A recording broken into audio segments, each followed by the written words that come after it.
क्या आप भी न्यूमरोलॉजी के फंडामेंटल्स एंड बेसिक कॉन्सेप्ट को बिल्कुल सरल और आसान भाषा में समझना चाहते हैं? ये जानना चाहते हैं कि न्यूमरोलॉजी में अर्थात अंकशास्त्र में एक से लेकर के जो नंबर है एक दूसरे के साथ कैसे इंटरलिंक्ड है, कैसे कनेक्टेड है, कैसे एक के तार दूसरे नंबर के साथ जुड़ी हुई है। क्या आपको न्यूमरोलॉजी के बेसिक कॉन्सेप्ट्स को सीखना, समझना और दूसरों से शेयर करना अच्छा लगता है? क्या आप न्यूमरोलॉजी के बेसिक कॉन्सेप्ट्स एंड फंडामेंटल को सीखकर अपने दोस्तों और अपने आसपास के जितने भी लोग हैं, रिलेटिव्स हैं, सभी के डीओबी में क्या गहरे राज छुपे हुए हैं, इसके बारे में जानने में आपकी दिलचस्पी है? या आप न्यूमरोलॉजी के बेसिक कॉन्सेप्ट्स को सीखकर अपनी मदद करना चाहते हैं या प्रोफेशनली इसे एज अ करियर अपनाना चाहते हैं, तो ये वीडियो बिल्कुल आपके लिए है। इसमें मैं बात करूंगा न्यूमरोलॉजी के बेसिक कॉन्सेप्ट्स की। मैं बताऊंगा कि कैसे नंबर्स एक दूसरे के साथ बिल्कुल इंटरलिंक्ड हैं, एक से लेकर के जितने भी नंबर हैं उनका कैसा नेचर है, उनको क्या पोजीशंस मिली है और कैसे वो एक दूसरे के साथ सहयोग के साथ काम करते हैं। इस एक वीडियो के माध्यम से आपको ये बातें पता चलेंगी। अगर आपने पूरा वीडियो को देखा तो आज के बाद फंडामेंटल्स, किस नंबर को क्या दायित्व दी गई है, किस नंबर का क्या काम है, किस नंबर का क्या पोजीशन है, ये समझने में आपको कभी भी कठिनाई नहीं आएगी। मित्रों, आपने सुना होगा प्राचीन समय में राजाओं का राज दरबार हुआ करता था, जिसमें राजा के सहयोगी बैठा करते थे, चाहे वह सेनापति के रूप में हो, चाहे वह जज के रूप में हो, चाहे वह सलाहकार के रूप में हो, चाहे वह राजरानी के रूप में हो। मित्रों, इसी प्रकार अंकों के राज दरबार में भी एक जो सूर्य का नंबर है, इसे राजा कहा गया है और बाद बाकी जितने भी नंबर्स हैं सभी राजा के सहयोगी हैं। किस प्रकार राजा सभी नंबर से सहयोग लेता है, कौन सी पदवी किसे दी गई है, कौन से पोजीशन से किसे नवाजा गया है, इस एक वीडियो के माध्यम से मैं ऐसे बात करूंगा। आप बिल्कुल बने रहिए इस पूरे वीडियो के अंदर और आप अंत तक पूरी बेसिक कॉन्सेप्ट्स आपके दिमाग के अंदर चली जाएगी और फिर आप कभी इसे भूल नहीं पाएंगे। तो चलिए मित्रों, शुरू करते हैं और समझने का प्रयास करते हैं कि कैसे अंकों के राज दरबार में जो राजा सूर्य है अर्थात सन है, बाकी के नंबर से कैसे सहयोग लेता है। मतलब एक जो सन का नंबर है, बाद बाकी नंबर्स किस प्रकार अपने राजा का सहयोग करते हैं, अपने कर्म के अनुसार उनको जो पोजीशंस मिली है उसके अनुसार राजा किस प्रकार सहयोग लेता है। मित्रों, तो आइए शुरू करते हैं। यह है मित्रों अंकों का राज दरबार। यह है हमारा अंकों का राज दरबार। तो ये हमारा सोलर सिस्टम है मित्रों, जहाँ पे एक ये है सन का नंबर अर्थात सूर्य का नंबर, यह है वीनस अर्थात शुक्राचार्य महाराज, जिन्हें दानव गुरु भी कहा जाता है। ये सलाहकार है, मैं अभी आगे बात करूंगा आपसे। मरकरी अर्थात प्रिंस का नंबर इन्हें कहा गया है अर्थात राजकुमार, ये राजकुमार का नंबर है। जुपिटर, जिन्हें देव गुरु कहा गया अर्थात राजगुरु भी आप कह सकते हैं। सैटर्न, ये बेसिकली जज का नंबर कहा गया है अर्थात न्यायाधीश महोदय का नंबर इन्हें कहा गया। जैसे अगर आप बात करें, मान के चलिए हम लोग और अच्छे से अगर समझने का प्रयास करें, तो अभी आप देख पा रहे होंगे, स्क्रीन पे ध्यान दीजिएगा। सबसे पहले हम लोग बात करते हैं नंबर 1 की, जो सन का नंबर है अर्थात सूर्य का नंबर है। और सूर्य रिप्रेजेंट करता है किसको? किंग को, अर्थात अंकों के राज दरबार में एक राजा को रिप्रेजेंट करता है। तो इनकी क्वालिटीज भी ऐसी होंगी, अथॉरिटेटिव नेचर, किसी के सामने झुकेंगे नहीं, they not comfortable in job, they are the boss of their own. बहुत ही अथॉरिटेटिव नेचर होता है, अधिकार के साथ चलना पसंद होता है इन्हें। राजा का नंबर है और अथॉरिटी हो भी क्यों ना, ईगो भी इनके अंदर बहुत ज़्यादा पाई जाती है। क्यों? क्योंकि यार ईगो है, तो ईगो राजा के अंदर नहीं होगी तो फिर किसके अंदर होगी ईगो। एक जो है हमारे अंकों के राज दरबार का ये राजा है मित्रों।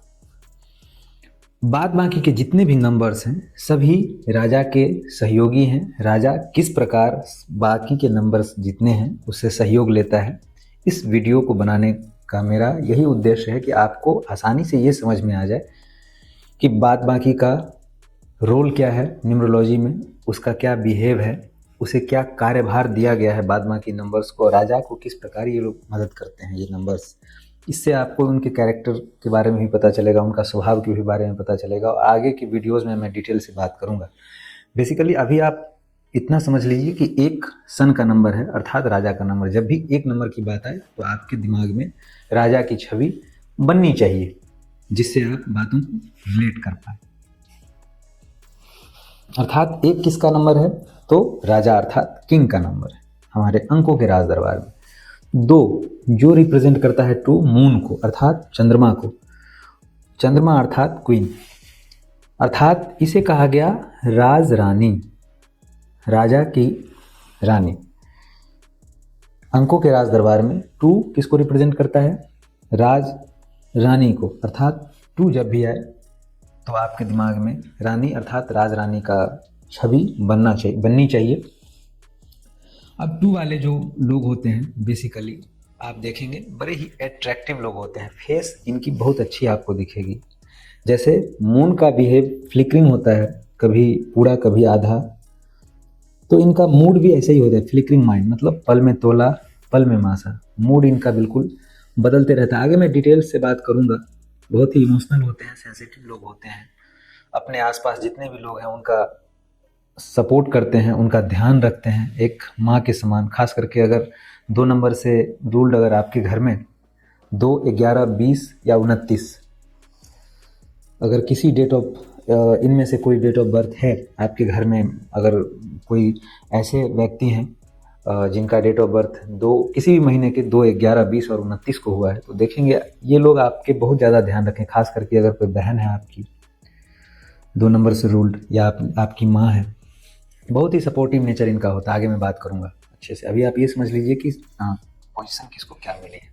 ये 3 जो है किसका नंबर है? जुपिटर का। जुपिटर अर्थात बृहस्पति का, और बृहस्पति जो रिप्रेजेंट करता है किसको? देवगुरु। कहा भी गया है कि देवगुरु बृहस्पति, अर्थात देवताओं के गुरु को बृहस्पति कहा गया। राज दरबार में राजा के जो गुरु हैं, राजगुरु, उसे आप बृहस्पति आप समझ लीजिए।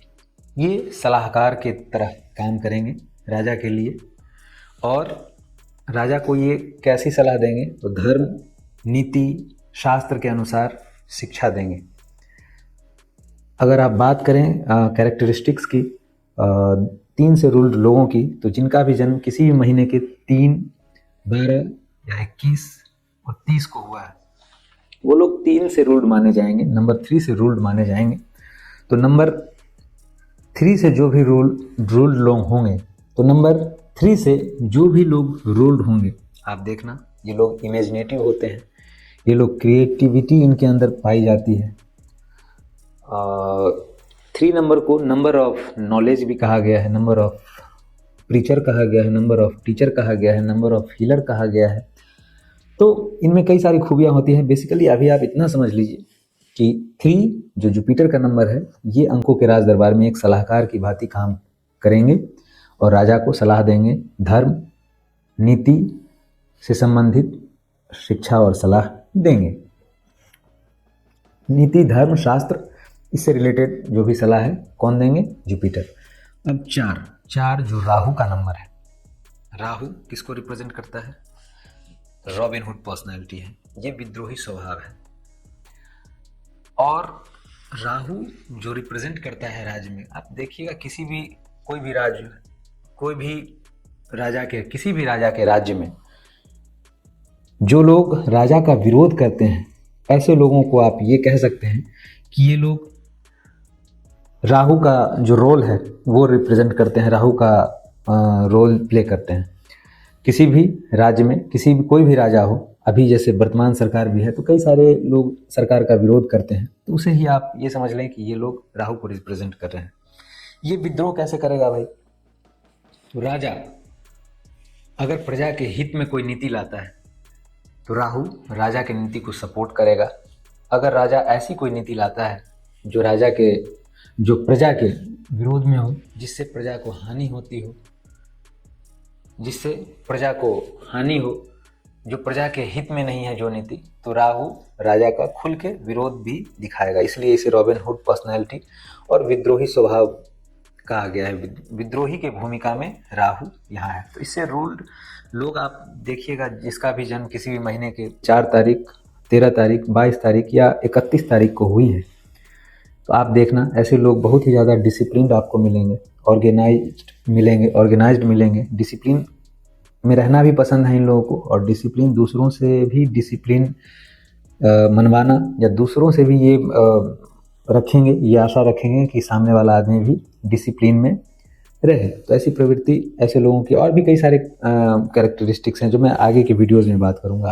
अभी आप बस इतना समझ लीजिए कि राहु जो एक विद्रोही का जो भूमिका है, अपोजिशन का जो भूमिका है, राहु होता है ना, राजा के कई सारे दावेदार होते हैं राज्य में, तो जो राजा के नीतियों का विरोध करेगा उसे ही आप समझ लीजिए कि राहु उसे ही रिप्रेजेंट करता है। अब आगे चलिए, ये 5 मरकरी का नंबर, मरकरी मतलब बुध, और बुध किसको रिप्रेजेंट करता है? प्रिंस को। प्रिंस अर्थात राजकुमार। अंकों के राज दरबार में जो 5 नंबर है ये किसको रिप्रेजेंट करता है? राजकुमार को। राजकुमार बेसिकली एक छोटा सा बच्चा है। आपने सुना होगा कि 5 एक ऐसा नंबर है न्यूमरोलॉजी में जिसका कोई दुश्मन नहीं है। वो इसलिए क्योंकि राजकुमार एक छोटा सा बच्चा है। छोटा सा जो बच्चा है, भला उससे किसी को क्या दुश्मनी होगी? छोटा सा बच्चा तो हर उम्र के लोगों के साथ घुल मिल जाता है, सभी को पसंद है। और ये जो मरकरी है, आपने मरकरी मेटल इसे अगर देखा होगा तो इसका मरकरी का भी ये नेचर होता है कि आप इसे जिस बर्तन में रखेंगे, जिस पात्र में रखेंगे, जिस परिस्थिति में रखेंगे उस वैसा ढल जाता है, उस पात्र के अनुसार, उस बर्तन के अनुसार ये ढल जाता है। इसलिए मरकरी से रूल्ड जो भी लोग हैं उनके बारे में ये कहा गया कि they can adjust with any situation. मैं आगे बात करूंगा डिटेल में। तो जिनका भी जन्म किसी भी महीने के 5 तारीख, 14 तारीख या 23 तारीख को हुआ है, वो लोग मरकरी से रूल्ड माने जाते हैं। और ऐसे लोगों के बारे में कहा गया कि इनका कोई शत्रु नहीं होता, क्योंकि इनका नेचर ही ऐसा होता है कि घुलना मिलना, इनकी कम्युनिकेशन बहुत अच्छी होती है, इंटरटेनिंग इनका बिहेवियर होता है, और भी कई सारी क्वालिटीज़ हैं। मैं आगे के वीडियो में जब डिटेल से बात करूंगा तो आपको बताऊंगा। फिलहाल आप इतना समझ लीजिए कि 5 नंबर जो है अंकों के राज दरबार में इसकी जो पदवी है वो एक राजकुमार की पदवी है। चलिए अब हम लोग बात करते हैं आगे नंबर 6 की।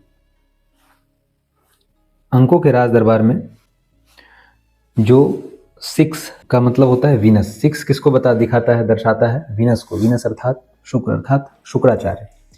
इसे दानव गुरु कहा जाता है इस नंबर को। और ये भी किस प्रकार ये मदद करेंगे राजा का, तो ये सलाहकार की तरह ये भी काम करेंगे। जैसे 3 नंबर, ये जुपिटर जिस प्रकार सलाहकार का काम कर रहे थे, धर्म नीति शास्त्र के अनुसार सलाह दे रहे थे राजा को, ये भी सलाहकार ही है, सलाहकार का ही नंबर है, काउंसलर का ही नंबर है। बट ये अब सलाह कैसे देंगे? तो शाम दाम दंड भेद, अर्थात अगर घी सीधी उंगली से नहीं निकल रहा तो घी टेढ़ी उंगली करके कैसे निकालनी है, इस प्रकार का सलाह। मतलब फॉर्मल नहीं, इनफॉर्मल वे से काम को कैसे करना है, इस प्रकार का सलाह अगर चाहिए तो राजा किसके पास आएगा? वीनस के पास। केतु का जो अंकों के राज दरबार में पोजीशन है, ये प्रजा का पोजीशन है। आपने देखा होगा कि चाहे राज्य किसी का भी हो, चाहे वह राम का राज्य हो, चाहे वह किसी सरकार का राज्य हो, प्रजा हमेशा असंतुष्ट ही रही है। तो केतु प्रजा को रिप्रेजेंट करता है। और ऐसे लोगों का आप देखना कि जिन लोगों का भी जन्म किसी भी महीने के 7 तारीख, 16 तारीख या 25 तारीख को हुआ है, वो लोग 7 से रूल्ड माने जाते हैं। और ये अंदर से आपको डिसअपॉइंटेड मिलेंगे। आप अगर पूछोगे, चाहे वो आपको ना दिखे, लेकिन ये डिसअपॉइंटेड फील करते हैं, अंदर से नाखुश रहेंगे। चाहे वह खास करके रिलेशनशिप सेक्टर में, फाइनेंशियल सेक्टर में भी हो सकते हैं और हेल्थ सेक्टर में भी हो सकते हैं। तो ये अंकों के राज दरबार में प्रजा को रिप्रेजेंट करता है, प्रजा जो असंतुष्ट है। और ऐसे लोगों का कैरेक्टर भी होता है, बहुत कम बोलेंगे, एकांत में रहना पसंद करेंगे, ज़्यादा लोगों के साथ घुलना मिलना इसे पसंद ज़्यादातर नहीं होता है। रिसर्चर का नंबर है, ऑकल्ट का नंबर है, डॉक्टर का नंबर है, विजडम का नंबर इसे कहा गया। उसी तरह इस नंबर को, नंबर 7 को डिसअपॉइंटमेंट का भी नंबर कहा जाता है। बाद में मैं डिटेल से बात करूंगा आगे के वीडियोस में। नंबर 8 सैटर्न का नंबर है। सैटर्न अर्थात शनि, और शनि रिप्रेजेंट करता है जज को, अर्थात न्यायाधीश महोदय को। अंकों के राज दरबार में जो 8 है वो किसको रिप्रेजेंट करता है? जज को। न्यायाधीश महोदय को ये रिप्रेजेंट करता है। किसी को क्या सज़ा देनी है, कैसे क्या नियम है, क्या कानून है, उसके तहत सज़ा अगर देनी हो तो राजा सैटर्न को बोलेगा, अर्थात जज साहब को बोलेगा। और आप देखना कि अगर किसी व्यक्ति का जन्म किसी भी महीने के 8 तारीख, 17 तारीख या 26 तारीख को हुआ है तो ये लोग थोड़े से ऊपर से सख्त प्रवृत्ति के होते हैं। नियम में रहना, नियम का पालन करना, और दूसरों से भी ये इच्छा रहना कि ये व्यक्ति भी नियम का पालन करे, मेहनत से कमाए, कोई शॉर्टकट ना अपनाए। इनका बस एक ही कहना है, ना मैं अच्छे फल देता हूँ ना मैं बुरे फल देता हूँ, आप जैसा काम करोगे मैं वैसा फल देता हूँ। अर्थात आप देखोगे कि जज साहब जो होते हैं उनके पास में एक मूर्ति पड़ी होती है जिसके आंखों पे आपको पट्टी बंधी मिलेगी। अर्थात उनका सीधा कहना है, ना मैं अच्छे फल देता हूँ ना बुरे फल देता हूँ, आप जैसा कर्म करोगे मैं वैसे फल आपको दूंगा। इनका सीधा सीधा कहना है कि ना काहू से दोस्ती ना काहू से बैर। तो इसे क्या कहा गया? जज का नंबर कहा गया। नंबर 9 की ओर अगर हम लोग चलें तो नंबर 9 मार्स को रिप्रेजेंट करता है, मंगल को रिप्रेजेंट करता है। और मंगल जो दर्शाता है वो किसको दर्शाता है? कमांडर को। कमांडर कहने का मतलब ये हो गया सेनापति। सेनापति का क्या काम होता है?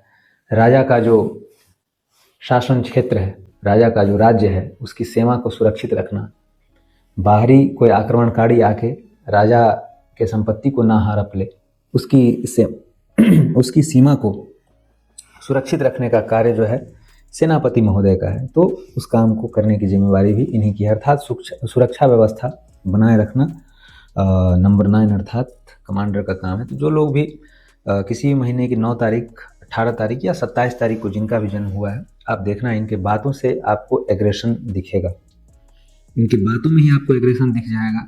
अगर इनके साथ आप कोई उल्टी सीधी हरकत करोगे या इनको थोड़ा सा भी गुस्सा आ गया तो फिर ये आपको छोड़ेंगे नहीं। बिल्कुल स्वभाव से ही ये वॉरियर होते हैं। ऐसे लोग सेना में, पुलिस में या कोई ऐसा प्रोफेशन जिसमें अथॉरिटी है, अथॉरिटेटिव प्रोफेशन है, तो उसमें बहुत अच्छा करते हैं। एनर्जेटिक नंबर है, बहुत ही एनर्जी वाला नंबर है। ह्यूमैनिटेरियन नंबर, ह्यूमैनिटी का नंबर भी कहा गया है। ईगो भी इनके अंदर बहुत ही ज़्यादा होती है और बहुत ज़्यादा। और दूसरा पक्ष इनका ये है कि बहुत ज़्यादा शाय भी होते हैं, शर्मीले स्वभाव के भी होते हैं, लेकिन एक हद तक। अगर इनको ये लग जाए कि सामने वाला मेरी बेइज्जती कर रहा है या इनको थोड़ा सा ऐसा भाव आए कि सामने वाला इन्हें ना जचे या उनसे कोई बहस हो जाए तो फिर लड़ाई झगड़ा करने में इनको थोड़ा सा भी समय नहीं लगता मित्रों। तो बेसिकली हम लोग अगर बात करें तो आज हम लोग बस यहीं तक रखते हैं। जैसे इसमें क्या है कि मैं एक बार दोहरा दूं कि 1 राजा का नंबर है अंकों के राज दरबार में, 2 राजरानी का नंबर है, राजरानी के रूप में राजा को ये सहयोग करेंगी। और 3 जो नंबर है ये जुपिटर का नंबर है, अर्थात सलाहकार के रूप में, कैसे धर्म, नीति, शिक्षा, इस प्रकार का सलाह जो है सो देंगे।